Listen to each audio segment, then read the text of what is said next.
High, good morning. তো ঘুম থেকে সকাল সকাল উঠে স্নান করে আমি রেডি হব, কারণ আজকে যাব বড় মামার নতুন বাড়িতে পুজোতে, মানে গৃহপ্রবেশের পুজো আছে। তো আগের দিনই রানাঘাট থেকে আমরা চলে এসেছিলাম কলকাতায়, আমি, মা, বাবা।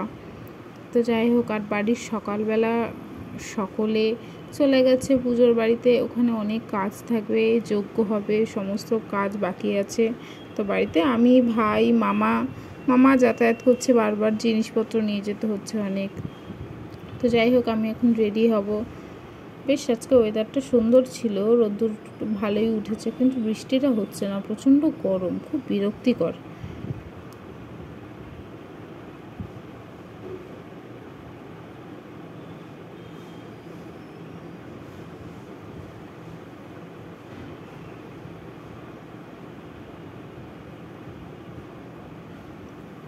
যাই হোক, তাড়াতাড়ি মামা ফোন করে বললো চলে আসবে রেডি হয়ে নিতে।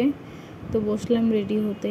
আসলে আমার মামার বাড়ি আসতে ভালো লাগে, তার কারণ হচ্ছে আমার এখানে ভাই বোন অনেকজনাই রয়েছে, সমস্ত মাসি মেসো প্রত্যেকের হচ্ছে যে মামা, প্রত্যেকের ছেলে মেয়ে আছে। তো আমি হচ্ছে ওদের মধ্যে সবচেয়ে বড়। আর মামার বাড়ি আসতে আরও ভালো লাগার কারণ এখানে আমার মামা মাসিরা আমার বন্ধুর মতন, প্রচণ্ড ফ্রেন্ডলিভাবে মেশে আমার সাথে। আমার মা বাড়ি আসতে খুব ভালোও লাগে, খুব সুন্দর আর কি সময় কেটে যায় এখানে। আমি যেহেতু প্রত্যেক মাসেই একবার করে আসি, স্পেশালি আসি আমার ছোটো মাসির বাড়িতে, কারণ ওই মাসে তো আমার সত্যিকারের বন্ধুই, সব সময় বেশ ভালো গল্প হয়। কোথাও গেলে আমার ছোটো মাসি, আমার বড় মাসি দুজন থাকলে আমার কাউকে লাগেই না। তো যাই হোক, আমি রেডি হচ্ছিলাম আর কি।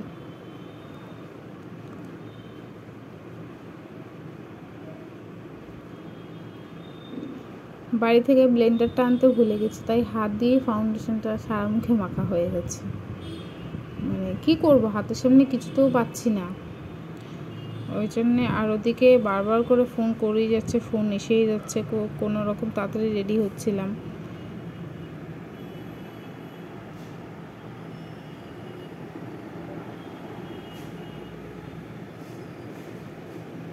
সাজতে সাজতে গরম লেগে গেছে। আর লং হেয়ার হলে একটা সমস্যা, যে কীভাবে চুল বাঁধবো, কারণ নিজে নিজে যে এরকমই বাঁধতে চাই কেন চুল প্রচণ্ড হাত ব্যথা করে, ওই জন্য নিজে নিজে হয়ও না। আর আমার বাড়িতে সবার চুল আমি বেঁধে দিই, সবাইকে সাজিয়ে আমি দিই, কিন্তু নিজের সময় আমি কাউকে পাই না হাতের সামনে। তো একা যেমন তেমন করে কোনো রকম চুলটাকে বেনুনি করে বেঁধে নিতে হবে, কারণ গরমে আর কি করব, গরমে চুল ছেড়ে রাখলে আরও বেশি গরম লাগবে। এমনিই জামাটা যা পরেছি সেটাই অনেকটা মোটা, অনেকটা ভারী জামা, কারণ পুজোর বাড়িতে, ওই জন্যই পুজোর জন্যই এটা পরা হয়েছে।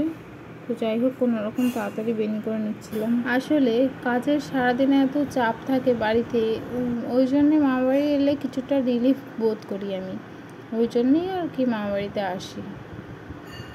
কিন্তু এখানে আবার আমার বেশি দিন ভালো লাগে না, তখন নিজের বাড়ির জন্য মন প্রচণ্ড খারাপ করে। সবার সাথে গল্প করি, মজা করি, কিন্তু নিজের বাড়িতে, নিজের জায়গায় সবসময় আমি এদিক ওদিক ঘোরাফেরা করতে পারি। ওখানে আমার বন্ধু বান্ধব রয়েছে, তো সবার সাথেই মোটামুটি সময় কেটে যায়। কাজ, পড়াশোনা, টিউশন সব কিছু নিয়েই আর কি আমার জীবনটা চলে। তো আমার বেশ ভালোও লাগে আমার এই ব্যস্ততম জীবনটা। আসলে ছোটো থেকে বড় হওয়া তো আমার বেশিরভাগ মা বাড়িতেই কেটেছে।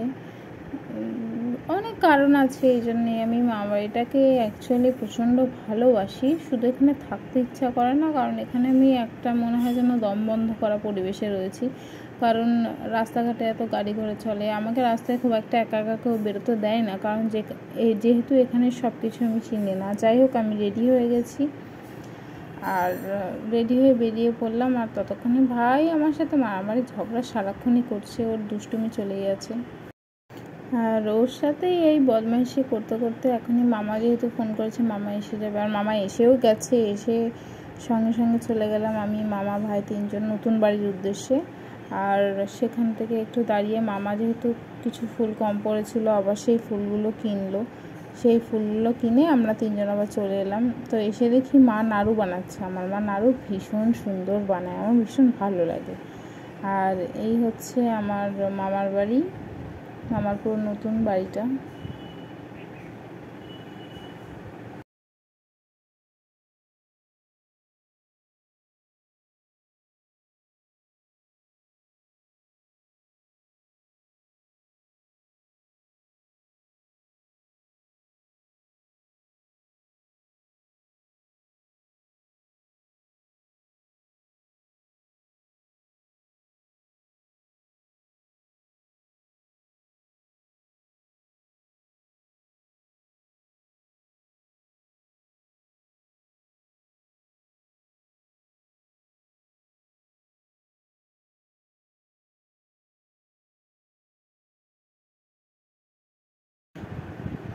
তারপর নিচে গেলাম, হচ্ছে কয়েন গুনতে বলেছিল। তো এগুলো আমার মামির করা কালেকশন। মামি কয়েন কালেকশন করতে ভীষণ ভালো লাগে। তো এগুলো অনেক পুরনো পুরনো কয়েনও রয়েছে এখানে।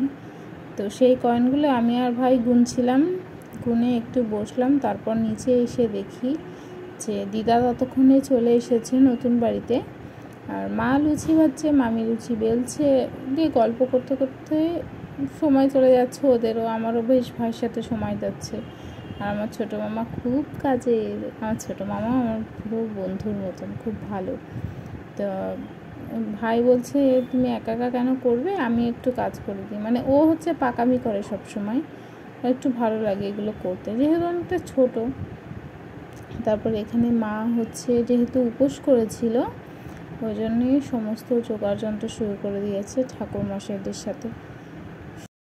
তারপর নিচে আসতে দেখি যে আমার ছোটো মেশো চলে এসেছে, তার মানে তো আমার ছোটো মাসিও চলে এসেছে। তো যাই হোক, আবার একটু ওপরে আসলাম যেহেতু পুজোর ঘরে ডাকছিল। তারপরে এসে দেখি এখানে ঠাকুরমশাইরা সুন্দর করে সাজিয়েছেন আবির দিয়েই, ভীষণ সুন্দর হয়েছে আঁকাগুলো, আমার তো খুব ভালোও লেগেছে। তো যাই হোক, এখন ওনারা পুজো করবেন। তো আমি বসে বসে পুজো দেখছিলাম। সে সময় একটা পুচকু বাচ্চা মেয়ে এলো, ও এসে আমাকে এই সুন্দর ফুলটা দিয়ে গেল। তো আমাকে বললো তুমি মাথায় লাগাবে। তখন আমি বসেছিলাম আর এই এখানে যজ্ঞ হচ্ছিল তখন।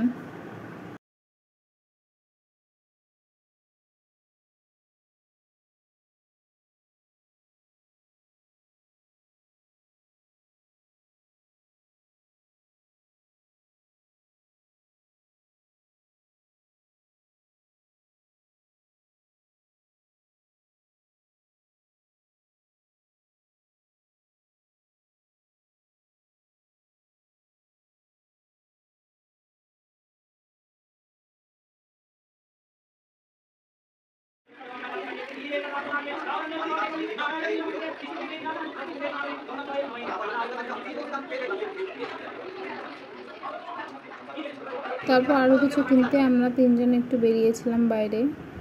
তারপরে বাড়ি এসে খাওয়া দাওয়া করে, খুব পছন্দের জিনিস ছিল ফ্রাইড রাইস আলুর দম, তো ভালোই লাগে বেশ খেতে।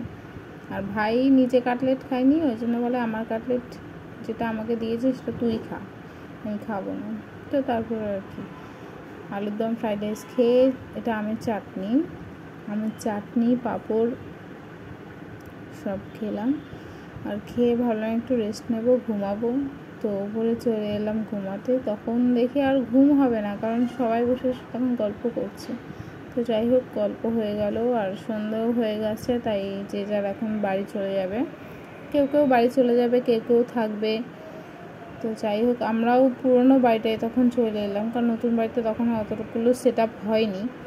তো নতুন বাড়িতে এসে আর কিছু খেতে ইচ্ছে করছিল না, ওই জন্যে শুয়ে শুয়ে আমি ভাই বোন গল্প করছিলাম, দিদাও বসেছিল আমাদের সাথে। আর দেখো দুজনের অবস্থা দেখো, ফোন ওরা ঘেটেই যাচ্ছে।